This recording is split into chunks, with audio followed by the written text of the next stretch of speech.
Yaoul Bladi, viens plus près, baisse la voix.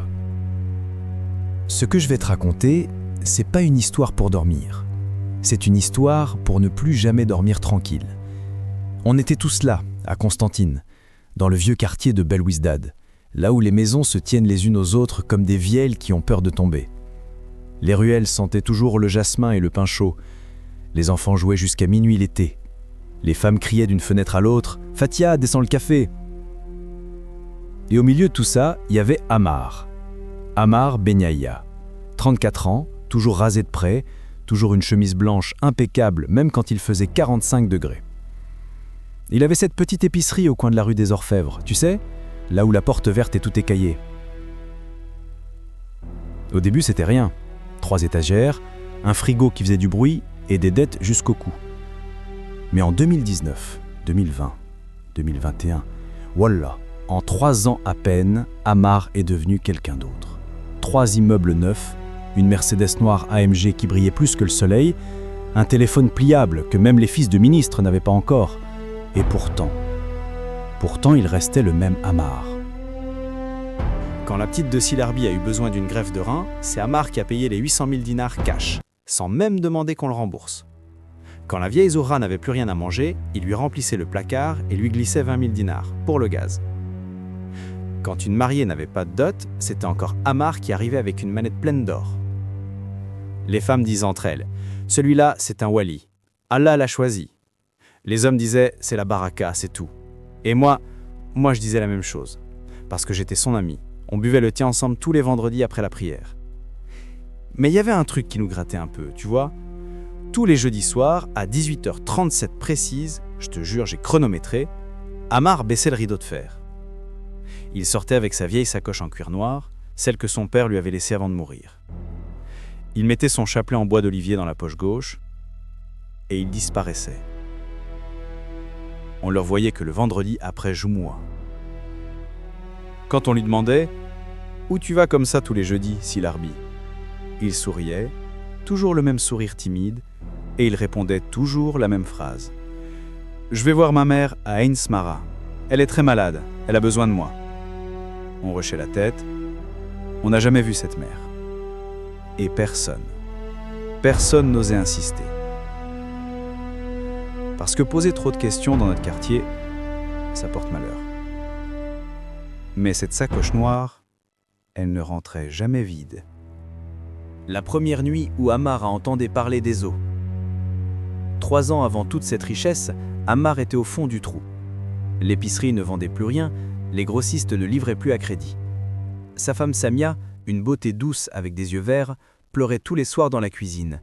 Et leur fille Lina, ma petite Lina, 5 ans à peine, elle toussait jour et nuit. Une toux sèche qui te brise le cœur. Les médecins disaient « Il faut des antibiotiques forts, des sirops importés ». Mais Ammar n'avait même pas de quoi payer le pain. Un soir de Ramadan 2019, Ammar est sorti fumer une cigarette sur les marches du grand cimetière Sidi Msid. Tu connais l'endroit? Celui qui est tout en haut, là où les cyprès sont noirs comme l'encre et où le vent fait un bruit de pleurs. Il était assis, la tête entre les mains, les larmes coulaient toutes seules. Un vieux s'est approché, un vrai marabout, avec une djellaba pleine de poussière, les yeux complètement blancs. Il s'est assis à côté de lui sans rien dire. Puis il a parlé, tout bas. « Tu veux que ta fille arrête de tousser? Tu veux que l'argent vienne te chercher toi-même » Ammar a ri, un rire amer. « Et toi, tu vas me sortir une lampe comme Aladdin ?» Le vieux n'a même pas souri. Il a juste dit « Les morts n'ont plus besoin de leurs os. Mais certains os gardent encore la baraka. Les os des caïds, des saints, des enfants morts jeunes. Si tu sais les prendre proprement, si tu les nettoies avec de l'eau de Zamzam, du sel gris et 7 feuilles de henné, si tu les fais sécher à la pleine lune et si tu les brûles avec l'encens que je vais te donner, l'argent viendra frapper à ta porte. » Ammar l'a traité de fou. Le vieux a sorti une petite pochette en cuir. Dedans, une poudre blanche qui brillait presque dans le noir. Une seule fois. Essaie une seule fois. Si ça ne marche pas, tu me craches à la figure devant tout le quartier. 3 nuits plus tard, Ammar est revenu au cimetière. Il avait emprunté la pioche du voisin. Il a attendu 3 heures du matin. Il a choisi la tombe de Sioussine, un ancien caïd mort en 1956, enterré avec ses bijoux et son turban brodé d'or. Il a creusé, ses mains tremblaient. Il a ouvert le cercueil pourri, l'odeur, voilà l'odeur. Il a pris le fémur gauche, un seul os. Il l'a enveloppé dans un tissu blanc, il a tout remis en place, il a récité la Fatiha 100 fois, il a pleuré comme un enfant. Il est rentré chez lui à l'aube. Le lendemain matin, à 9h12 précise, son téléphone a sonné. Un numéro canadien. Son cousin qu'il n'avait pas vu depuis 20 ans. « Amar, j'ai rêvé que toi cette nuit. J'ai senti que t'avais besoin, je t'ai viré 80 000 $. Prends soin de ta fille. » Amar est tombé à genoux dans l'épicerie. Il a embrassé le sol. Il a couru acheter tous les médicaments pour Lina. Et le jeudi suivant, il est retourné au cimetière. Et le jeudi d'après. Et le jeudi d'après encore. La machine à richesse et les premières tombes vides. En 1 an, Amar est devenu millionnaire. En 2 ans, multimillionnaire. Il achetait des immeubles entiers cash, il payait les mariages, les funérailles, les hôpitaux, il donnait des enveloppes aux imams, aux associations, aux orphelins. Tout le monde l'appelait Si Amar El Karim. Les enfants l'embrassaient dans la rue, les vieilles priaient pour lui. Mais dans le cimetière, c'était l'enfer. Tous les vendredis matins, les gardiens trouvaient des tombes ouvertes, des trous béants, des cercueils éventrés. Toujours les os longs qui manquaient. Fémur, tibia, humérus, parfois la colonne entière. Les familles hurlaient. On a renforcé les grilles, on a mis des caméras, on a engagé des chiens. Mais rien n'arrêtait le voleur. Parce que le voleur connaissait chaque recoin du cimetière. Il connaissait chaque passage secret, il connaissait chaque tombe riche. Et personne ne faisait le lien entre les tombes profanées et l'homme le plus généreux du quartier. Lina avait maintenant 7 ans. Une petite beauté avec les yeux de sa mère et le sourire de son père. Mais elle ne jouait plus avec les autres enfants. Elle passait des heures assise dans le jardin à parler toute seule. Un jour, Samia l'a surprise. « Avec qui tu parles, ma puce ?» Lina, très calme. « Avec tonton Abdelkader. Il n'a plus de jambes. Il dit que papa les a prises. » Abdelkader, c'était un ancien combattant enterré en 1968. Amar avait pris ses 2 tibias 6 mois plus tôt. La nuit, Lina se réveillait en hurlant. « Papa a pris leurs os. Ils marchent sans os maintenant. Ils sont tout mous. Ils ont froid. » Amar la secouait. « Tais-toi, ce sont des cauchemars !» Il lui achetait des poupées, des tablettes, des robes de princesse, mais les voix continuaient. Un soir, la vieille Théma, celle qui lit les coquillages, est venue frapper à la porte. Elle a refusé l'argent qu'Amar voulait lui donner. Elle a juste dit, les larmes aux yeux, « Rends les os, Amar. Rends-les avant qu'ils prennent ta fille. Les morts ne prêtent jamais gratuitement. Ils finissent toujours par reprendre, avec les intérêts. » Amar l'a mise dehors. Il lui a crié « Vieille folle, va lire tes cailloux ailleurs !» En 2023, Amar a trouvé la tombe parfaite. Un petit garçon mort en 1964 à l'âge de 7 ans, fils unique d'un grand bey, enterré avec un petit Coran en or et une bague en émeraude. Les os d'enfant, disait-on, c'est la baraka absolue.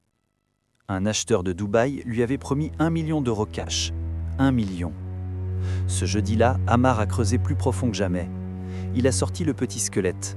Les os étaient blancs, presque transparents. Il les a tout pris, tous. Il les a enveloppés dans un tissu en soie rouge. Il est rentré chez lui en sifflotant.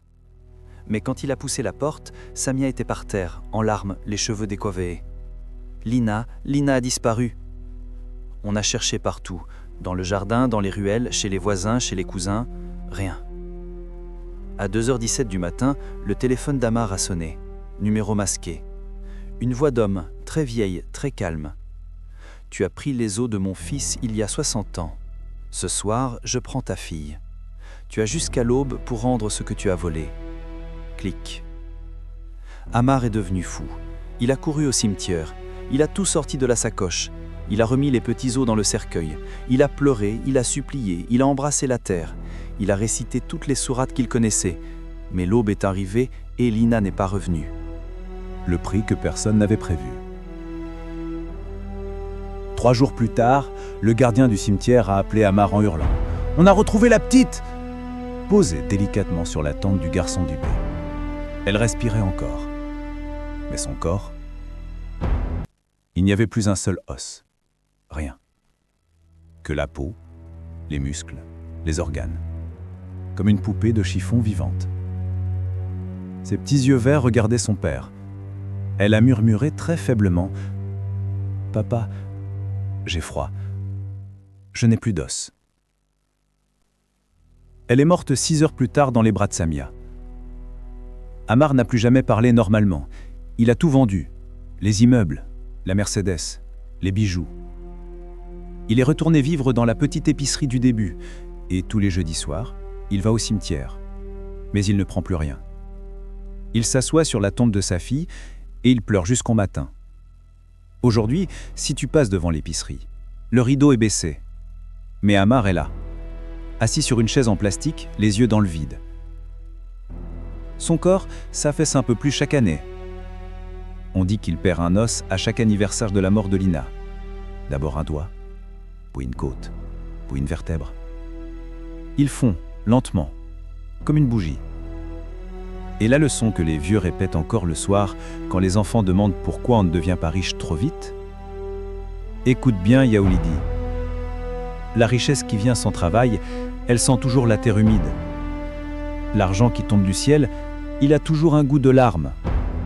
Et derrière chaque fortune inexplicable, il y a toujours une tombe ouverte. Et derrière chaque tombe ouverte, il y a toujours un enfant qui attend son dû. Et parfois, très tard la nuit, quand le vent vient du cimetière Sidi Messide, on entend une petite voix sans corps qui marche dans les ruelles. « Papa, tu m'as pris mes os. À ton tour maintenant. »